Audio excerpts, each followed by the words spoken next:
Hilo es el tema que vamos a ver hoy. Hilo, thread, subproceso. Subproceso es el término formal que mejor describe a este concepto, si bien en toda la bibliografía en inglés usamos el concepto thread, que se traduce como hilo, correctamente hablando sería hilo de ejecución. Cuando hablamos de un proceso, cuando lo definimos, dijimos una entidad dinámica. Y este proceso está constituido por dos grandes elementos. Un elemento es la parte del conjunto de recursos que le son asignados al proceso, a saber, espacio de memoria, puertos, buffers, etc. Y por el otro lado, lo que es la ejecución en sí, que va a estar dada por la dirección de la próxima instrucción, los registros de la CPU, lo que hace específicamente a la ejecución. Mientras las computadoras tenían una sola CPU, solo podía haber un hilo de ejecución, por lo tanto, no tenía mucho sentido diferenciarlos. ¿De dónde surge la palabra hilos? Quizás nos ayude en el concepto para entenderlo. Hace muchos años nosotros hacíamos el debug y veíamos cómo era la ejecución de un proceso simplemente contra el listado del programa en papel. Y contra el listado del programa en papel, nosotros íbamos marcando por dónde iba pasando, si saltaba a una rutina, volvía de la rutina, etc. O sea, era una especie de caminito donde íbamos marcando, acá me estoy yendo a una rutina, volviendo de la rutina, me estoy yendo a otra rutina, donde estas son las líneas de ejecución. Entonces tenemos un solo hilo de ejecución por una razón muy sencilla. Tenemos una sola CPU. Esto hoy en día lo dibujamos con rayitas de este tipo, simbolizando lo que hacíamos nosotros sobre papel.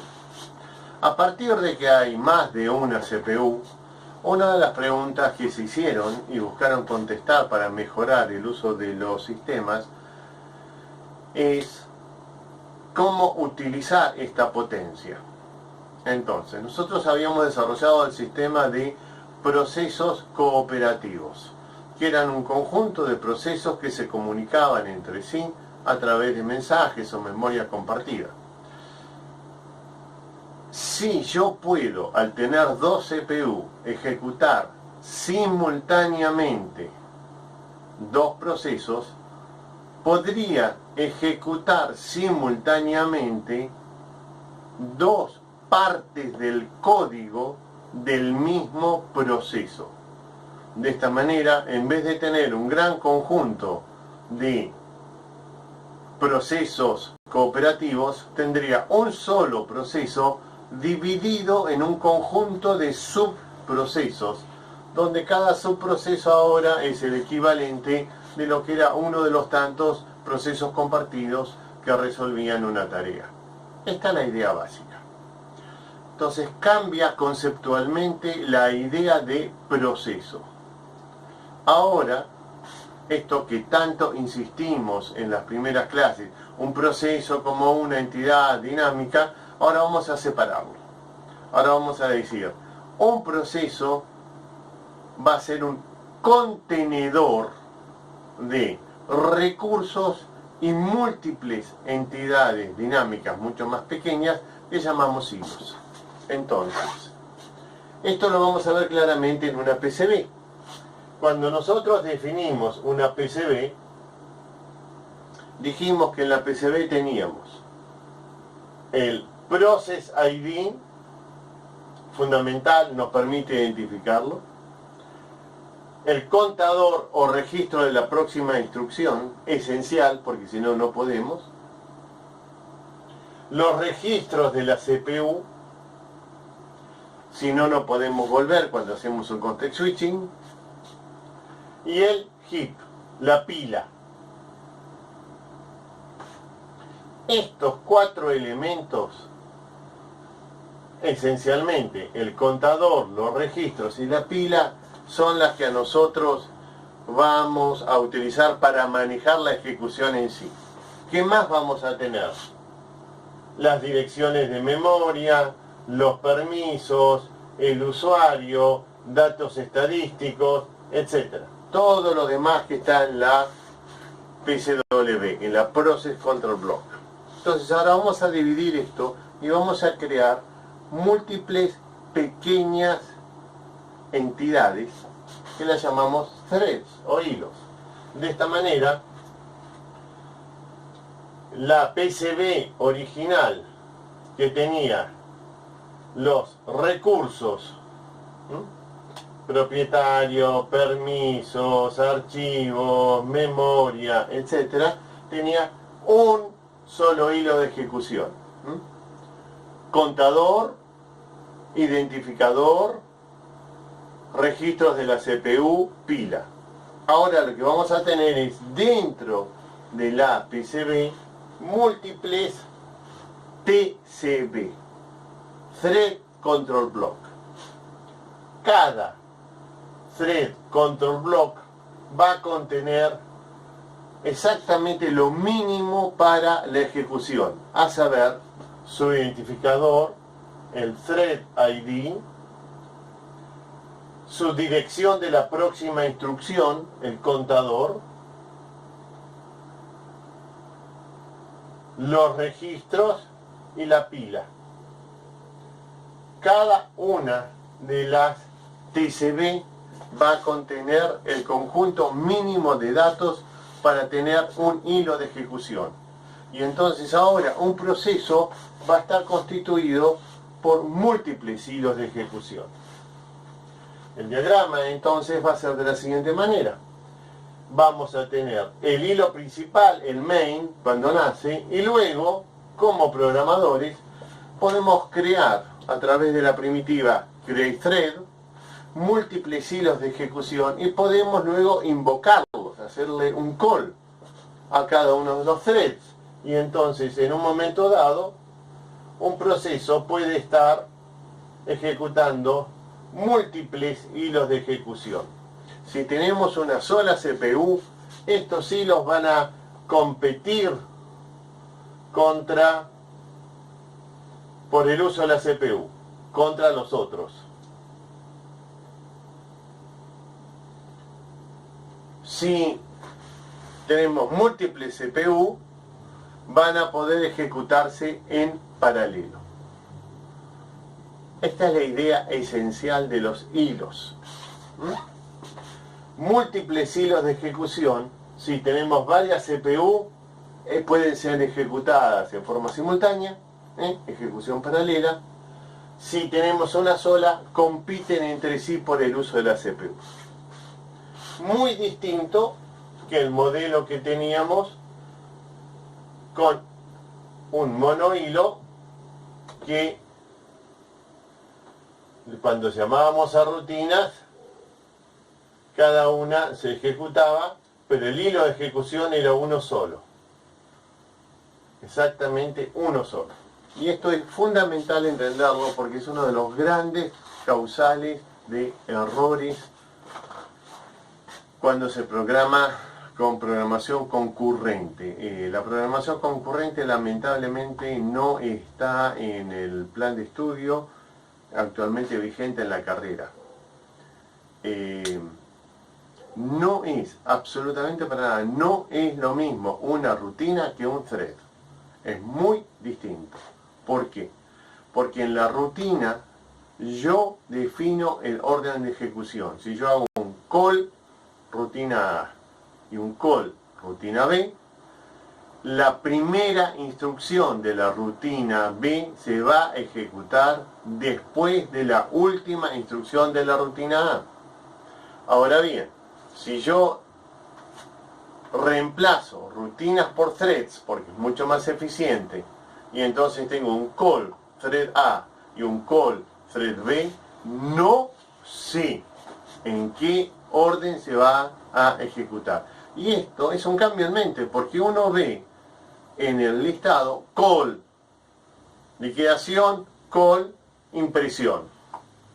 Y nos enseñaron en los primeros años, y a ustedes les están enseñando con todo el concepto secuencial. Pero cuando tenemos threads, no hay secuencialidad obligatoria. Los threads compiten entre sí por el uso de la CPU. Y esto genera entonces muchos errores porque la rutina B asume que se ejecutaron todas las sentencias de la rutina A. Por ejemplo, la rutina A puede ser un aumento de precios al 20% de toda la lista de código, y la rutina B facturar. Y luego cuando vemos las facturas vemos que se facturaron algunos artículos sin haberle aumentado el precio. Y dice, ¿pero cómo? Si el call B es después del call A. No si son threads. Si pongo call, lo que estoy diciendo, haga estas dos cosas, y estos dos threads van a competir entre sí por el uso de la CPU. Teniendo claro esto, la forma ahora es cómo se implementa esto en los sistemas operativos. Cuando nacen, en la década del 80, el concepto, si bien ya había algo de threads un poquito antes con las placas multiprocesador, cuando nace esto, tenemos sistemas operativos que nacen multithread. Es una de las grandes revoluciones de la empresa Microsoft cuando larga el Windows NT. NT es uno de los primeros sistemas comerciales multithread y es el primer sistema comercial masivo multithread. Si bien el OS 2 de IBM también era multithread y estaba antes en el mercado, tuvo muy poca penetración. Los programadores tuvieron que aprender a programar en threads, y el multithread de Windows NT 3.1 en adelante, hasta ahora Windows 10 sigue siendo que es el descendiente en esta línea de ejecución multithread, soporta esta forma de implementación. ¿Cómo lo hace Microsoft? Lo hace a través de lo que se llama el modelo 1 a 1. Modelo 1 a 1 quiere decir que cada vez que nace un thread de ejecución a nivel de proceso, nace un thread de ejecución que va a dialogar con él a nivel de sistema operativo.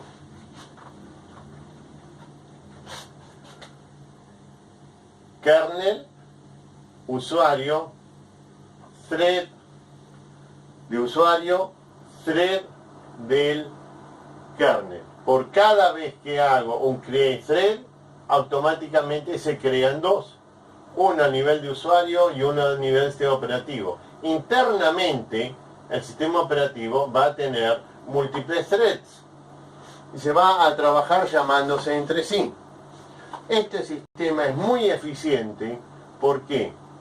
Porque cada uno de los threads, en el momento de hacer el context switching, como este thread del kernel está dedicado a este thread del usuario, ya tiene conocimiento de los permisos, datos, etcétera, que requiere. Razón por la cual el context switching es muy rápido y es muy eficiente. Por supuesto, estos threads van a pertenecer a uno de los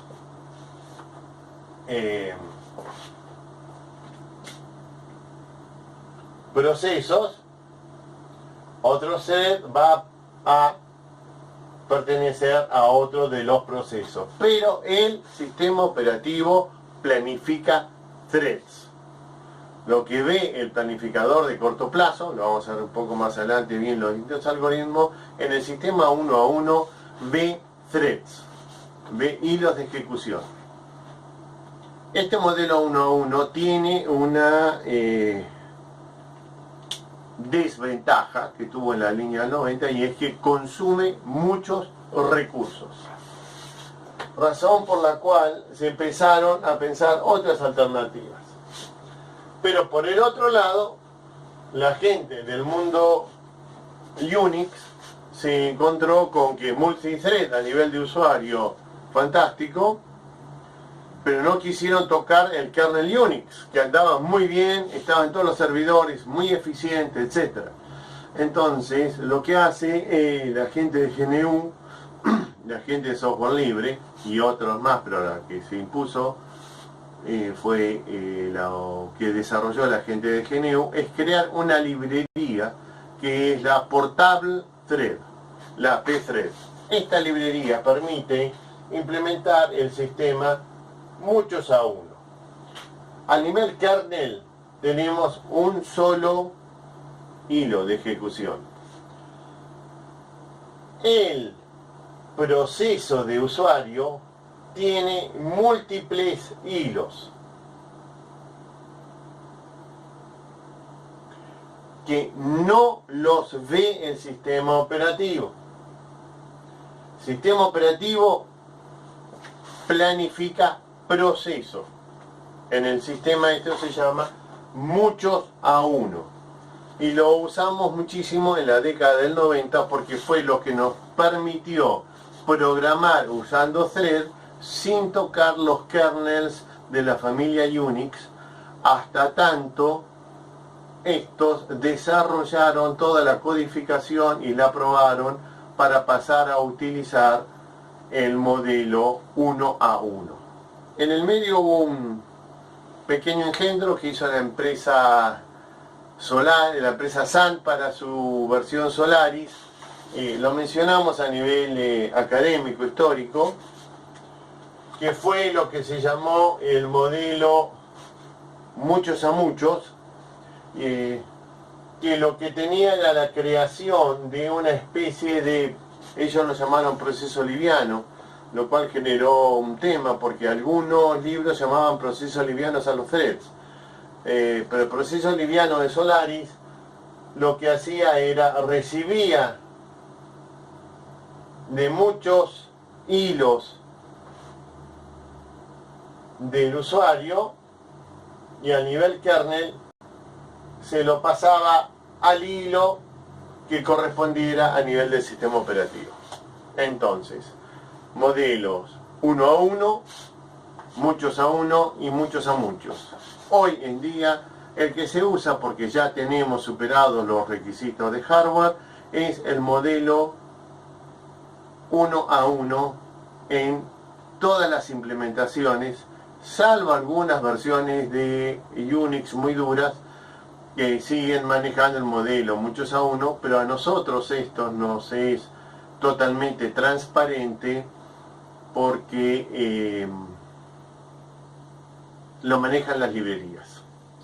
Tenemos tres grandes familias de librerías: la familia del mundo Unix, la pthread, Portable Thread, desarrollado por GNU, que también funciona en Windows, la librería de threads específica de la familia de sistemas operativos Windows, y hay una tercera familia de librería para threads que es la que utiliza el mundo Java, que al trabajar sobre una máquina virtual lo implementa de otra manera. Entonces, la forma que nosotros tenemos de implementar y de utilizarlo es a través de la potenciación de nuestros lenguajes de programación a través de las librerías thread que nos resulte conveniente utilizarlo. Con esto terminamos la parte de proceso de hilos y vamos a pasar a ver los próximos videos. Ya entramos en la parte de planificación de procesos.